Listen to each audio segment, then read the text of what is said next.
Hi, that's lecture 8, and today we're going to talk about interactions. And of course, let's start with a system that basically the only system that we can ever really understand and solve, the harmonic oscillator. And the way how to add interactions here would be to apply a force to the oscillator. Well, just as a side note, the quantum mechanical harmonic oscillator in one dimension is the same as quantum field theory in 0 plus 1 dimensions, basically having just the time dimension and the field being the coordinate q describes quantum field theory in a point. Yeah, it's an interesting concept, and I think also modern applications like so-called quantum dots, where we can prepare a system that is essentially effectively zero-dimensional, are a real application of such a theory, so it's not entirely artificial. Anyway, let's start talking about this quantum process. This part we have already excessively studied before. This is the usual kinetic and potential energy of a free oscillator, but now let us act on it with an external force, J. Yeah, we can convince ourselves that it's really a force and it has to be put in the Lagrangian in this way, multiplying the coordinate q, because you remember that the way it would enter equations of motions would be then through the L dq would be just proportional to J. At least this part would give the contribution that is exactly proportional to J, and this is what we want to appear in the equations of motion, because in the equations of motion we will have acceleration, q dot equals to something, and then a part comes from the potential energy and then from the force. And the contribution from the force would be just linear in J. So we know that it's the right way to include the force in the Hamiltonian. In the Lagrangian, and after the Legendre transformation, we obtain the Hamiltonian, where we just flip the sign on this force part here. The equations of motion that come from the Hamiltonian are q dot equals to p as usual, and p dot is equal to negative omega squared q plus j, where we could get the Lagrangian equations of motion by noticing that p dot is nothing else than q double dot. So the acceleration is equal to the force and negative the spring tension. Okay, so let's draw us a picture. How does it work? We have oscillator at the beginning. So just naively what we would expect is, okay, we just switch on the force at some point. Let's take a time-dependent force, not a constant force, because that would be unphysical. So we switch on the force at some time point, let it work for some time, and then let it stop again, and then we would expect the oscillator just start oscillating or keep oscillating depending on whether it was oscillating and how much it was oscillating before. So we definitely expect the amplitude to grow, the energy to be transferred, and so on. All these things that we are kind of known from usual springs. And the graph of the force, we just can keep it quite simple. We switch it on at some point t naught, and then be maybe constant over some time period until t, and then be zero again. And then in principle, it could be also more complex or more narrow. We could shrink the interval. And in principle, what we think about is a short time interval where we apply the force basically as a pulse and then have a free evolution of the oscillator again. That's the general picture that we can handle. So in classical mechanics, the picture is quite simple. We would just solve the differential equation and would get from the start position linear behavior in Q. The force just pulls the spring, then lets it go, and then we have the usual oscillatory behavior afterwards. Nothing fancy, but for the quantum mechanical system, the situation needs to be a bit more needs a bit more analysis. So we have of course operators P and Q with their commutation relation, and we have to think about how to solve this. And the good way that we learned about previously is using raising and lowering operators. And the form of the operators is actually exactly the same, with the Q plus IP and Q minus IP for a dagger, with the appropriate coefficients to give them commutation relations of being equal to 1, and then their combinations give us Q and P.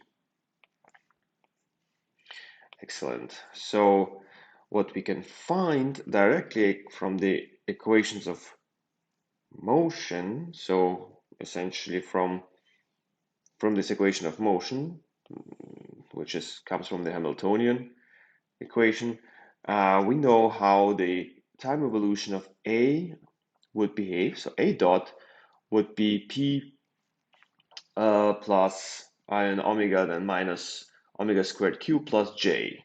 Yeah, so the force now would induce a time evolution of the ladder operators A and A dagger.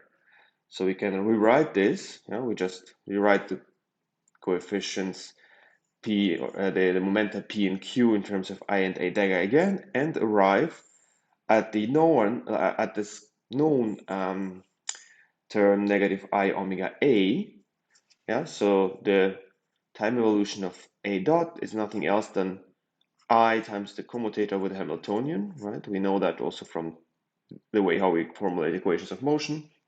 Then this term is known from the free theory, but now we have an addition. We have also this J term, that is the effect of the force. It changes the ladder operator. The same is true for a dagger. We can have a dagger being has the same contribution from the free part plus or minus now the term that comes from the force.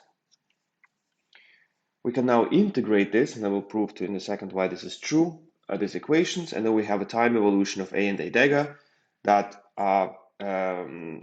depends on some initial start value of the creation or annihilation operators, and then has this integral part that is essentially the Fourier transform of the force, and we would call it just J naught, null expression here. And there's also an oscillatory prefactor e to the negative I omega t multiplying the entire expression.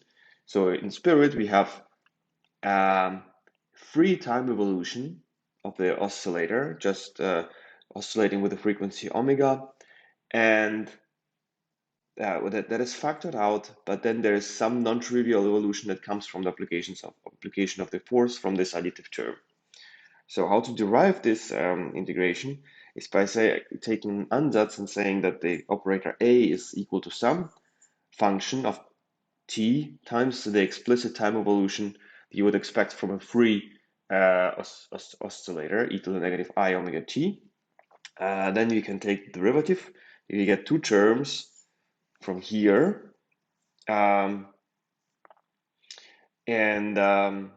We know from this A dot term, yeah, we can insert the definition up there, how essentially this equation told us that we necessarily will have like an additive term that is proportional to J. So we insert the expression from above and set it equal to what we have here from our ansatz. And we see that this part here is immediately cancelled. And we see that this evolution of the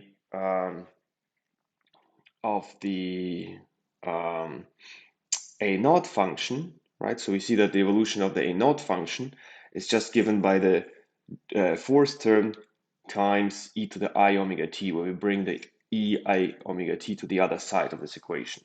So we know how this inner function behaves, but exactly.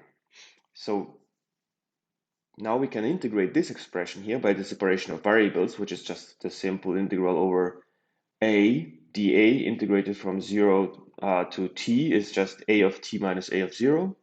And this is just the integral over this expression that is time varying, but we integrate it over t when we bring out the t to the other side. So this is called separation of variables. And then the integral on the right-hand side is just this expression that we had before. And now we know a of t is equal to that term, or at least this term that we set as an ansatz is a naught of t is behaving like this, where with this time integral of the force factor times e to the negative I omega t, which we wanted to prove. So the goal of this exercise was essentially to factor out the time evolution that it would come from a free Hamiltonian and have the force term appear as this linear term inside. We will see in a second why this is useful. And now we can write this expression. Using this expression for A and A dagger, we can rewrite the Hamiltonian operator. And plugging in the usual way, we obtain again the same term as for the free Hamiltonian, and minus this A dagger plus A term times the force term J, which is the new term that is a perturbation of a free Hamiltonian. So we can also split it up into a free Hamiltonian that we call H naught, and then H interaction that comes from this force term. We'll use this notation later. So now we can discuss a little bit about the in and out states of the system. And by in and out, we just define the state before the force action. We call it the in states here, before we switch on the force.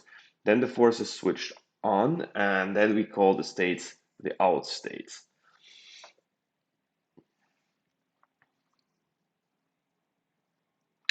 And yes, we will multiply the in state, A in, by e to the negative I omega t to define what we have as an A operator A, and A dagger is also A dagger is multiplied by the positive I omega t, which is essentially the Hermitian conjugate of A, as it should be.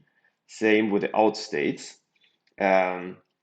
We split again our operators, as already seen from this ansatz here, into a part that has a linear time evolution in this integral of the force term, and just the multiplicative factor that it just describes the free oscillation, the oscillation as if there is no force acting. So the time evolution of those in and out states in the free zone is just given by the free Hamiltonian, and the task is now, or what we are interested in now, is how they are actually changing from the in to the out region to describe the evolution of the system. So having factored out this e to the I omega terms, we have the out state is essentially after the in state has been acted on with the force, and this is just adding this operator that is the time integral of the force function, and then we call the entire thing here the J naught. Yeah, you could say this is an integral over an acceleration over a force, time integral. So in principle, this is some sort of a new velocity that we added to the system. But we will talk about this also in a little bit later. And consequently, the A dagger term is A dagger plus J naught star.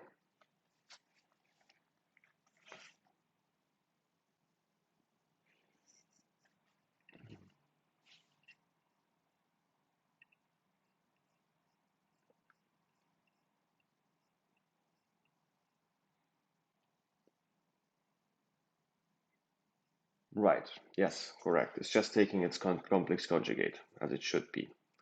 The states still satisfy their commutation relation A and A dagger is equal to 1. This is not changed by the J term. And we have also the Hamiltonian can be written in and out state times before the force action and times late after the force action. Now, let's remember that the states that we constructed, the nth energy states of the Hamiltonian, are actually forming a basis, a complete basis of the Hilbert space. That means that any vector in the Hilbert space can be expressed as a linear superposition of the energy eigenstates of the Hamiltonian. We know how to construct them using the ladder operator as a dagger, and that essentially means that any state, arbitrary state in the Hilbert space with some coefficients and the infinite sum of over the energy eigenstates can be constructed in this way, where this weights of the states, when you sum over them in squares, give you 1, just as this comes from the condition that states have to be normalized. So this means that we have a complete basis of the Hilbert space in terms of the energy eigenstates. Well, so now what about the states? How are they related, the in and out states? Because they have different ground states, different vacua, and we want to relate them finally. The vacua in the inner and outer region are defined by the annihilation operators of the in and out states, annihilating them. This is the usual way. But if we act with the out state on the in vacuum, we know that they are related by adding this J naught term. So this would annihilate the vacuum, but we have still a J naught term multiplying the vacuum. So the annihilator of the outer vacuum acting on the inner state gives you some actually energy eigenvector back. And that means that the ground state is not necessarily now what previously was the ground state is not the lowest energy state. Good. Now we want, having observed this, we want to try to relate them in the complete manner. We now have the eigenstates of the Hamiltonian in the inner and outer region, as decompositions of the in and out creation operators acting on the in and out vacua. This is just a compact notation, not to write it twice. But it's the same expression, just with the in and out states interchanged. Now we want to know their relation. So we can formally write as any vector in a Hilbert space, we can also write the ground state of the in system as the superposition of the energy eigenvectors of the out system with some coefficients lambda n. And now what we need to do is to find lambda n. So like we can do a simple little computation by saying, okay, the vacuum times n plus 1, the in vacuum times the n plus 1 state of the outer system just projects out the n plus 1 coefficient here, because the only non-zero component comes from the n plus 1 part in this sum. So there's the lambda n plus 1 coefficients times 1. But we can write the same thing as this n plus 1 outer state. We could write as n out, the one lower state, times a dagger out divided by square root of n plus 1. This just comes from the way we construct the raising operators, or the nth state from the raising operators. So we essentially just go one step down the ladder and explicitly write it with this creation operator. Well, but we know, for example, that we can write this a dagger out as a dagger in plus j. The a dagger in can be combined with this in vacuum by noticing that this in vacuum times a dagger is the same as the a annihilator acting on the vacuum dagger. So we know how to Hermitian conjugate these expressions. And this term would give you always 0. So the only surviving term comes from this j that doesn't really have ladder operators in it. So what we have is n out times 0 in times this prefactor. But we know that this, by the same logic as up here, is just the coefficient lambda n, right, with this prefactor. Now we have recursive relation. Since this was equal to lambda n plus 1, we know that lambda n plus 1 has to be equal to lambda n times the prefactor. So this recursive relation has a simple solution, that lambda n is some constant times j to the power n divided by square root of n factorial. We can verify by directly plugging it in here that this is indeed true. Now we just need to find this one free constant lambda naught, and we are done. And this can be found by the fact that this 0 in vacuum is normalized to 1. This is the sum over the lambda n squared terms from 0 to infinity. And writing it out explicitly with this condition that we have found, we have this lambda naught squared times the sum over j squared to the nth power divided by n factorial, summed over all n from 0 to infinity. But remembering your calculus or module, you can see that this is just a definition of the exponential function as a series. Yeah, this is the way, or you could say if you Taylor expand the exponential function, this is what you get.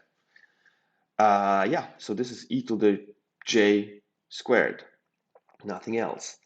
So knowing that this lambda naught squared is equal to e to the j squared equals to 1, we can solve for this function, and then it's equal to e to the negative j squared divided by 2, just bringing this to the other side and taking the square root. Now we have now solved the full expression, and now the in vacuum can be expressed as this exponential function here times the sum of this j naught factors to the nth power divided by square root of n factorial. And now if we write this nth state also out as an action of the creation operator of the out system on the out vacuum, we find that you have the a dagger, okay, this is actually a dagger out to the nth power divided by the square root of n factorial. Now combining these n factorials here, you could get just n factorial times this j to the n, a dagger to the n. And then you also realize, since we have the sum from 0 to infinity over n, this is also just the argument of the exponential function here. And we can write it as a complete compact expression as e to the negative 1/2 j squared plus j times a dagger. This is this in the exponential. Yeah, we understand that the exponentials of operators are to be thought about as sums, basically as infinite sums, times the out vacuum. So we have a clear relation between the out and in vacuum states and an operator that transforms the one into the other. This is what we were after. And now we can do all kinds of things, but for example, asking the question n out, right? So the state with n particles after the force has acted, and they overlap of this state with the vacuum, the empty state in the beginning. What is the amplitude? The amplitude is just these coefficients, lambda n, that we have calculated before. And my quantum mechanical interpretation to find the system actually in the nth energy state is the square root of this square of this amplitude, which is called also the matrix element. And then we see that this is e to the negative j squared times j squared to the nth power divided by n factorial. And this j squared is actually just the total energy deposit. As I said, Since J contains the integral over the acceleration, this is kind of a velocity, and velocity squared would be the energy that has been dumped into the system. So this probability function has a peak. So if you would plot this function a squared as a function of n, it would have a peak around j squared, and j squared is the energy. So the most probable occupation, number n is the one that would be classically reached if you put in the energy E that is equal here to J0 squared into the system. This is absolutely expected, but since we are in quantum mechanics, there is a spread, and even absolutely insanely high energies could in principle, or excitation states could in principle be reached, but with a very, very low probability. If we think about this as a quantum field theory in 0 dimensions, this excitation of states could be also seen as particle creation. So an external force would lead to creation of multi-particle states, and the most likely outcome would be the creation of the number of particles that corresponds to the total energy that is injected. Well, good. So now we understand this system of the quantum mechanical oscillator with an external force, and we can think a bit more about how to what's the best way to describe time evolution in the presence of forces and interactions would be. So remember now that we have the Schrödinger picture where the states evolve with according to the Schrödinger equation, but the operators are constant, right? So this was one way of describing time evolution. There's also the Heisenberg picture where we allow the operators to time evolve, but the states are essentially are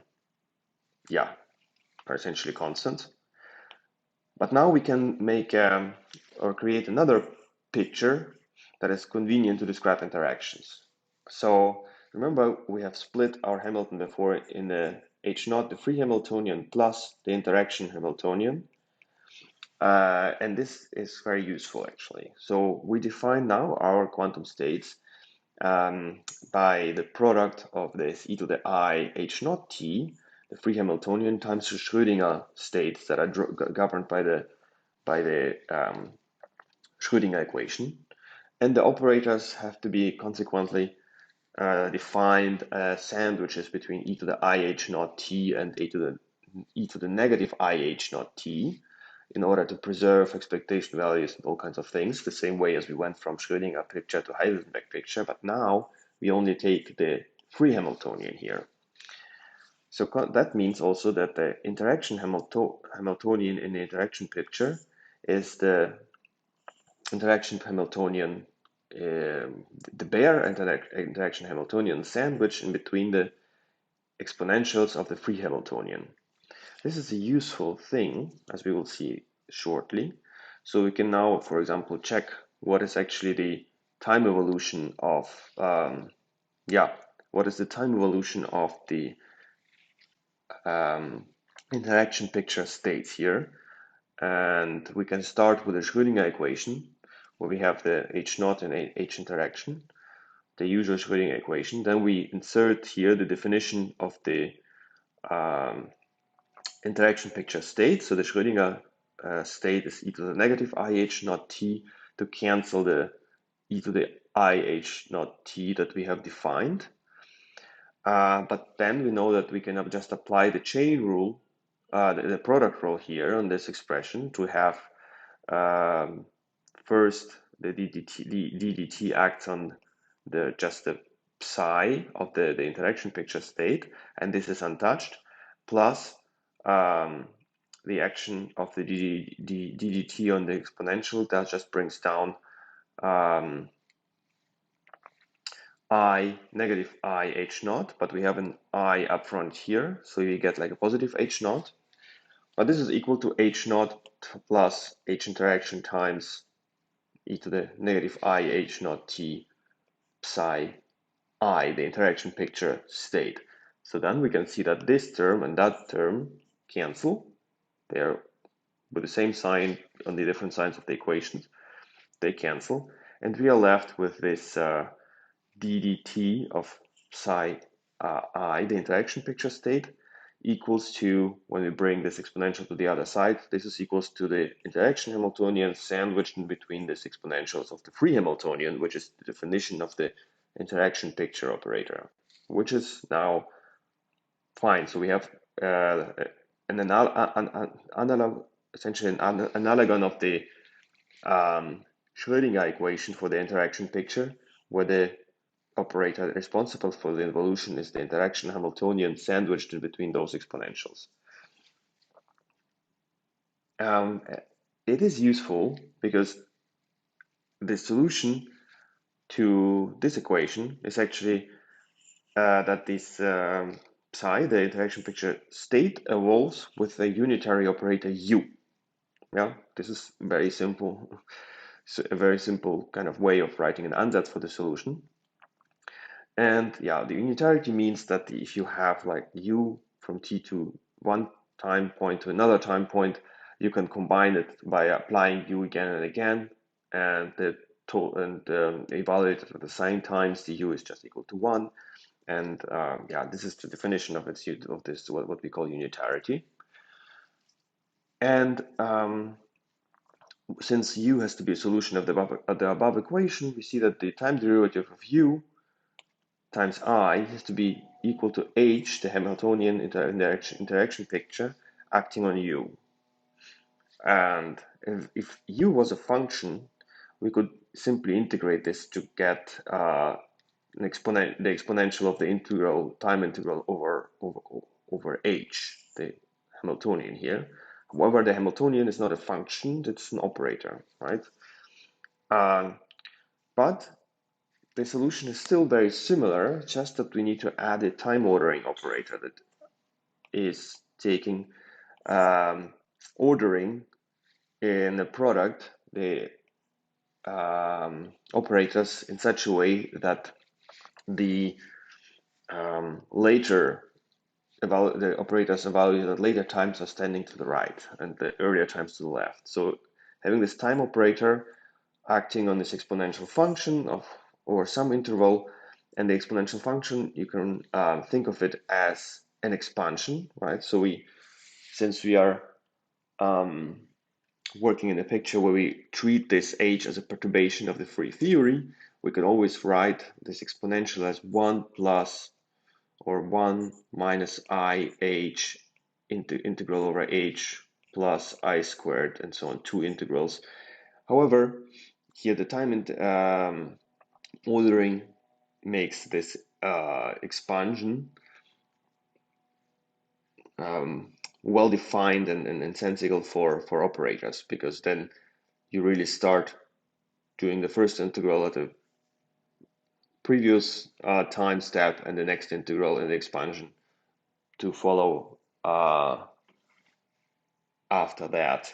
We can prove this by applying the IDDT operator to this solution, and then we have to notice that since we have the time ordering operator already in this expression, all the Hamiltonians are mutually commuting because they are already sorted in a way in the products they would always commute through because they're already sorted in a way that encodes the time evolution. So we can treat this h as a normal function as long as we have the time ordering operator. So we just bring down, by the time derivative, we just bring down negative I h multiplied by I, just get an h. And we can pull it out of this product and obtain what we want. It's h times u. So formally this is solved. And the way to write now the operator would be as an expansion, as I said, like a 1 minus I t naught to t over h. Then the next term would be negative I squared and integral from t naught to t to t over a variable t prime, and from t naught to t prime over a variable to variable t2 prime, and then we would have the Hamiltonian evaluated at t2 prime and t1 prime. But then the time ordering has demanded that they're coming in this order, and t double prime comes before t prime. And these integrals and the chain of the Hamiltonian operators are well defined. And the same would go for the third term, fourth, and so on. So that the order of the Hamiltonians in this time integral steps is already predefined. So this is a way to write this unitary evolution operators in the stacking of this Hamiltonian operators, and this works because the perturbation of the free theory is a small one. So in practice, that means that you could if we had some sort of force or an action that acts for a certain time, that we can approximate it by many smaller time steps of actions and get a better and better result, adding more and more of the sum coefficients to the sum to get the true evolution. And also we have at a negative infinitely minus infinity in time and plus infinity in time, no action of the force, and then we would have the free theory. So those two assumptions, the smallness of the perturbation and the freedom of the theory at positive infinity and negative infinity in time, allow us to define the way we think about quantum field theory in a perturbative way. We define this essentially as writing this U operator, the time evolution operator, from minus infinity to plus infinity, and call this S. This is the also so-called S matrix operator. Yeah? This S comes from scattering, because this is a typical experiment that we will do and observe and describe would be a scattering experiment. So what we can do actually, or what we want to find are those scattering matrix elements, which are products of in and out states, and out states could be different, right? Have different numbers of particles, as we have seen, and take the square of this. So this object that is being squared is called the amplitude. Yeah, this is just the overlap of those states, and we know that the in and out states are related. For example, the out state is related to the in state by the S matrix operator S. The same way, it doesn't really matter, since we both in and out are defined at infinity, where the free theory is valid.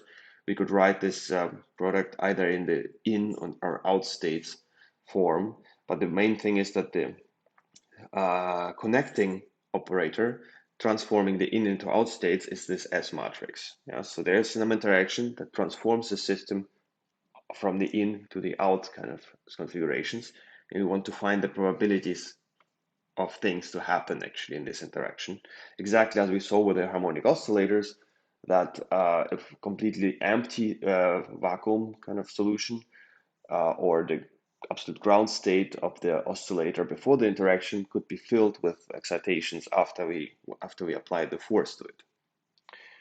Yeah. So in and out, importantly, are also called the asymptotically free states. This is definitely some sort of assumption that we have to put in, that asymptotically at these infinite times before and after the interaction, the theory has no interaction whatsoever. And yes, this might not be necessarily true in all theories. But yeah, before we explore the S matrix more, let's make another interesting observation. Just going back to this S matrix that we computed for this driven harmonic oscillator, is let's take the product of the in and out vacua, and we find that here, since the creation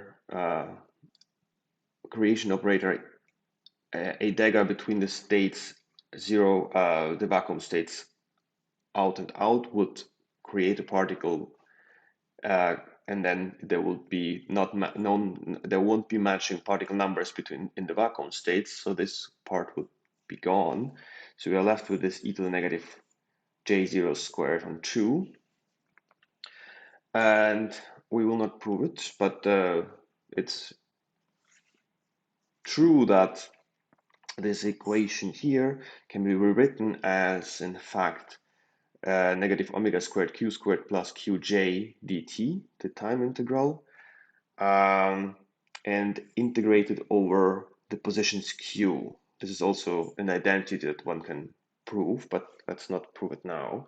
And another thing that we notice is that since we have factored out the free time evolution, which would be given by 1/2 q dot squared, and this prefactor exponentials, the entire operator that we actually have here is nothing else but the time integral over the Lagrange function. So we actually have in this exponential ddt of L. So we actually have e to the negative I s, which is the action in Minkowski space here. So there we have, well,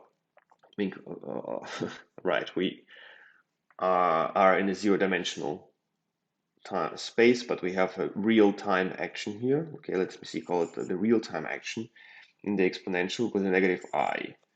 So this is interesting, and what we have to integrate over is the kind of configuration, the positions of the all possible positions of the oscillator, and that would give us this scattering matrix. Yes, the S matrix, which is already an interesting observation and quite powerful actually. Um, we can refine this in a very peculiar case in this harmonic oscillator kind of example, but it is actually a much more powerful tool. It's in the other quantum field theory kind of approaches. This would be called the path integral, and I will discuss why that is called this way in a second. But this is a way to encode a much more like a much richer kind of structures in this theory than just this perturbative series that we have found and that we will mostly use. So in an advanced QFT course, one would study much more the behavior of this path integral and then discuss how it can also describe the situations where this perturbative expansion is not valid anymore. One interesting thing we can do immediately is to reintroduce the Heisenberg constant h that we had previously set to 1 to do like an interesting expansion. We know that s is proportional to this constant, so it just comes in linearly. And then we can do another computational trick and send t to negative I tau. It is called the Euclidean time. And so Euclidean action here in the exponential now has not a negative I factor, but just a minus sign here. So this convergence behavior of this integral is greatly improved. Instead of having like a lot of phases that we have to sum up or different configurations of Q, we have things that decay very fast when this contribution here grows. And we can show actually that this integral is totally dominated by the trajectories in the case that h bar is sent to 0 or becomes smaller and smaller, then this integral is totally dominated by the configurations where the variation of s is 0 or where it vanishes. So essentially, in these cases that the action is minimal, you have the most contributions, which makes sense because everything that is larger than minimal would suppress the trajectories even further because you comes in with a e to the negative s factor. Good. So those this integral then picks out the trajectories with vanishing vanishing action variation, which means that in the limit that the h bar is small, the system follows just the track of the least action, which is absolutely known or an absolutely kind of the core assumption for classical mechanics. And that is nice, actually a nice result that is quantum mechanics or quantum field theory path integral in the expansion gives us that the system necessarily has to follow the least action principle. Now, if you want to think of this path integral in pictures, you can remember the double slit experiment. And in the double slit experiment, if you have like an emission of a particle and a detection of a particle, and it can go through two slits, one slit and the other slit. So in the two slit situation, we just sum over the two amplitudes A1 to go through this one. So we take A1 plus A2, and then we square them to get the probability to essentially the probability to find the particle at the detector, and that is interference phenomena and so on. But in principle, you could say, well, what if there would be not just two slits in this screen, there would be like 3 slits or 4 slits? Or what if we had two screens? Then you would have to take all the path of the particle going to this hole, to that hole, and to the detector. And if there were even more screens and holes, you could have all kinds of trajectories that you will have to take all of them into account, sum them, and the interference of all of those paths would give you actually the probabilities to finding the particle at the detector or at the endpoints over here. So those trajectories are really given by the sum over all possible paths. So this is the way how the name path integral comes about and how it was also derived by Dirac and Feynman. And it's in general a very powerful tool of quantum field theory. Nevertheless, it's very hard to evaluate the path integral in a general setting. So in this course, we will still resort to this expansion of the S matrix in the perturbative way and learn next time how to handle this series and how to make approximations to it and do concrete calculations to predict physical quantities like scattering, decay, and so on.